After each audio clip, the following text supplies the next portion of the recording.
Good morning everyone, আশা করি সকলে খুব ভালো আছেন। আমরাও খুব ভালো আছি। তো এখন সকালবেলায় বাইরে তো প্রচণ্ড রোদ বেরিয়েছে, আর এই যে আমার ছানাটাও ঘুম থেকে উঠে পড়েছে। তো আজকেও কিন্তু আপনাদের জন্য একটা মজার রেসিপি থাকছে। তো যাই কিচেনে যাই, চলুন দেখি আজকে কি রেসিপি আপনাদের দিতে পারি। সম্পূর্ণ পর্বটার সঙ্গে থাকবেন আর দেখবেন রেসিপিটা। আর যদি ভালো লাগে রেসিপিটা লাইক শেয়ার কমেন্ট করে কিন্তু জানাবেন, আর সাবস্ক্রাইব করে কিন্তু অবশ্যই আমার চ্যানেলের পাশে থাকবেন। আর এই ছানাটাকেও খেতে দিয়ে দিয়েছি, ওই যে সানফ্লাওয়ার বাদাম, এদিকে জল দিয়ে দিয়েছি। ও জাস্ট ঘুম থেকে উঠলো, ওর খাবার দেওয়া হয়ে গেছে, এবার রান্নাঘরে যাব। তো চলে এসেছি কিচেনে, যে আজকে পটলের একটা রেসিপি দেব, যেটা খুব দুর্দান্ত খেতে হয়। আর পটল দেখবেন অনেকে পটলটা পছন্দ করে না, খেতে চান না, কিন্তু আমি যে রেসিপিটা দেবো এই রেসিপিটা করে খেয়ে দেখবেন, যে খায় না সেও হাত চেটে খেয়ে নেবে ভাত। তো পটলের এই রেসিপিটা করতে আমার লাগছে তিনটে, আমি একদম জাম্বো সাইজের পটল নিয়ে নিয়েছি। দেখুন পটলগুলো কত বড় বড়, নুন হলুদ দিয়েছি, এগুলো মাখিয়ে নেবো। আর এই রেসিপিটা করতে আমার লাগছে পেঁয়াজ কুচি, 4 টুকরো রসুন নিয়েছি, একটুখানি আদা, 2টো শুকনো লঙ্কা, একটু জিরে। তো পটলগুলোকে খুব ভালো করে নুন হলুদটা মাখিয়ে নেবো। আর দেখুন পটলের গাগুলো খুব সুন্দর করে আমি চিড়ে দিয়েছি, যাতে এর মধ্যে মশলাটা ভালো করে ঢোকে আর ভাজাটা ভালো হয়। একটু বড় সাইজের পটল নিলে কিন্তু এটা ভালো হবে। বা দেখবেন গরমের মুখে কিছু খেতে ভালো লাগছে না, এই রেসিপিটা অন্তত বানিয়ে খেয়ে দেখবেন, নিমেষেই এক থালা ভাত কিন্তু শেষ হয়ে যাবে। দারুণ খেতে হয় এই রেসিপিটা, অন্তত একবার বানিয়ে খেয়ে দেখবেন।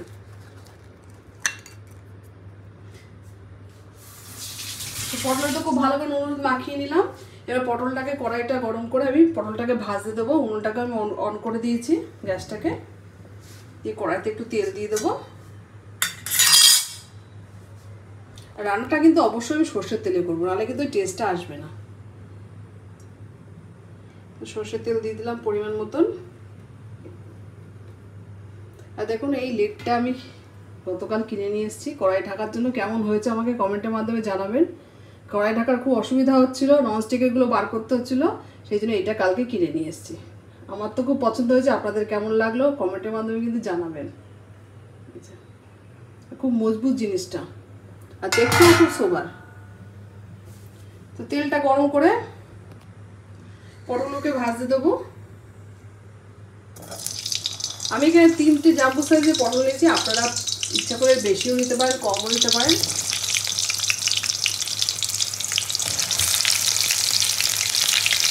মাছ মাংস তো রোজই খান, অথচ পটলের রেসিপিটা একবার করে খেয়ে দেবেন। যে পটল খায় না সেও পটল খেয়ে খেয়ে খাবে, এত দারুণ খেতে হয়।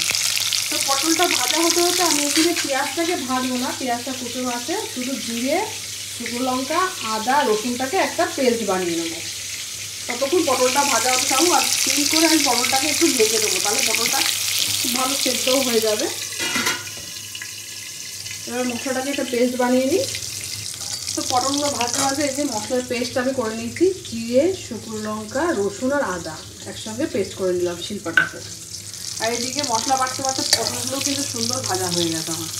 এবার পটলগুলো তুলে নেবো একটা প্লেটে। তো ভাজা পটলগুলো আমি তেল থেকে তুলে নিয়েছি, আর আমার তেল লাগবে না, এই তেলেই কিন্তু আমার রান্নাটা হয়ে যাবে। এখন এই তেলের মধ্যে আমি একটু জিরে ফোড়ন দেবো।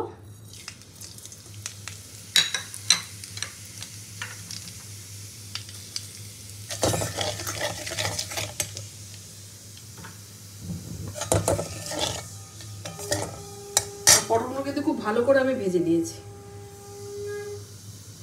ফোড়নটা ভাজা হতে হতে দেবো একটুখানি তেলের মধ্যে আমি একটু দেবো চিনি অল্প পরিমাণে।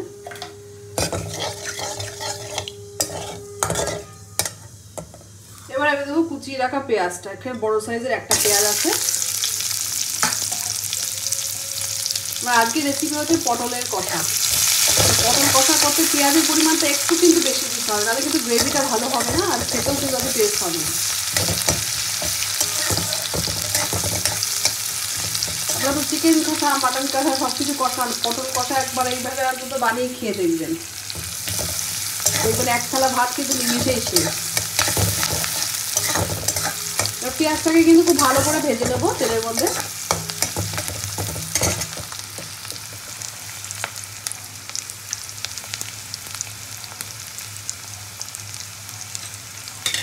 পেঁয়াজটাকে ভালো করে ভেজে নিয়ে আমি বেটে রাখা মশলাটা দিয়ে কষাবো। পেঁয়াজটা ভাজতে ভাজতে গেলে পরিমাণ মতো নুনও দিয়ে দেবো একটু।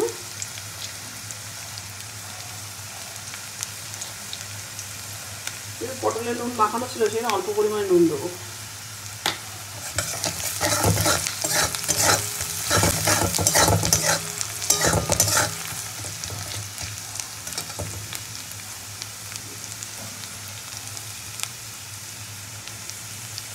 গ্যাংটক থেকে ফেরার পরে সেইভাবে ভিডিও দেওয়া হচ্ছে না, প্রচণ্ড গরম, আমার শরীরটাও ঠিক যাচ্ছে না, ছেলেকে নিয়ে একটু ব্যস্ত আছি, সেই জন্য যখন সুযোগ পাচ্ছি তখন একটা রেসিপি দেওয়ার চেষ্টা করছি আপনাদের।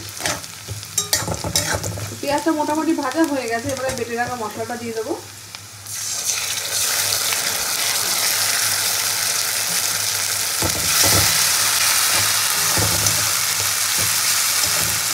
বেটে রাখা মশলা দেওয়ার সাথে সাথে একটু হলুদ গুঁড়োও দিয়ে দেবো।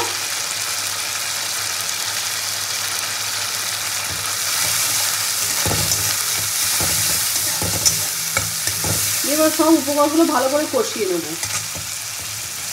যেহেতু দুটো শুকনো লঙ্কা দেওয়া আছে সেই জন্য আর আমি ঝাল দেবো না, অল্প ঝালই দেবো, তাহলে দুটো লঙ্কা থেকে ঝাল হয়ে যাবে। আর আপনারা ঝাল বেশি খেলে আর একটু ঝাল দিতে পারেন, কোনো অসুবিধা নেই, একটু গুঁড়ো লঙ্কাও দেওয়া যায়। তো এবার আমি দেবো কাশ্মীরি লঙ্কা একটু কালারের জন্য।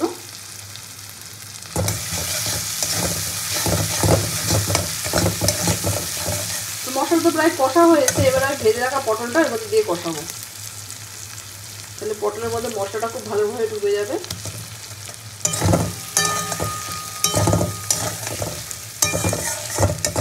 এইভাবে আপনারা কিন্তু গোটা গোটা বেগুন দিয়েও করতে পারেন, ছোট সাইজের যে বেগুনগুলো পাওয়া যায় বাজারে সেই বেগুনগুলো নিয়ে এসেও আপনারা এইভাবে করতে পারেন, দারুণ হয় খেতে। কিন্তু পটলের সঙ্গে মশলা দিয়ে আরও একবার ভালো করে কষিয়ে নেবো, নিয়ে আমি অল্প পরিমাণে একটু জল দেবো, জাস্ট একটু গ্রেভি হওয়ার মতন।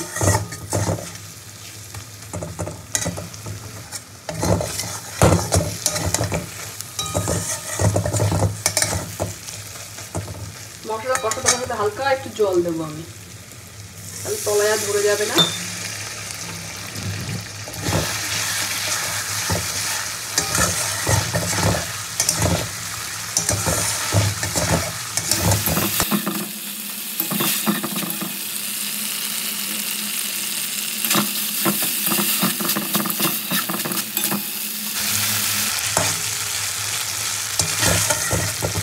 মশলাটা মোটামুটি কষা হয়ে গেছে, এবার আমি পরিমাণ মতন জলটা দিয়ে দেবো।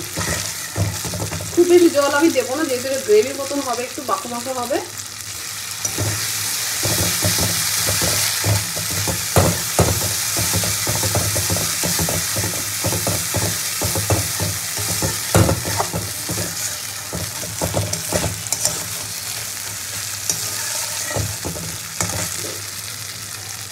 এবারে পরিমাণ মতন জলটা দিয়ে দিলাম।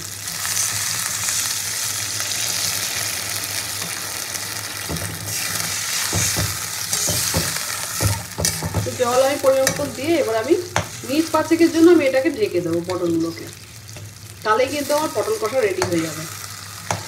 আর তার মাঝখানে আমি নুন ঝালটা একটু চেক করে নেবো, আশা করি ঝাল আর লাগবে না, হয়তো নুনটা যদি একটু লাগে একটু দিয়ে দেবো।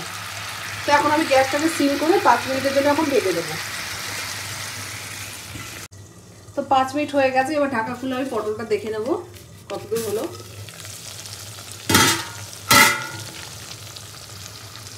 তো পটল কষা কিন্তু আমার একদম রেডি, অলরেডি কিন্তু জল থেকে তেল ছাড়তে শুরু করেছি, পটল কষা কিন্তু তৈরি হয়ে গেছে। এবার আমি একটা প্লেটে সার্ভ করে দেবো পটলটাকে। গ্যাসের চুলাটাকে বন্ধ করে দেবো, এবার পটলটাকে আমি সার্ভ করে দেবো।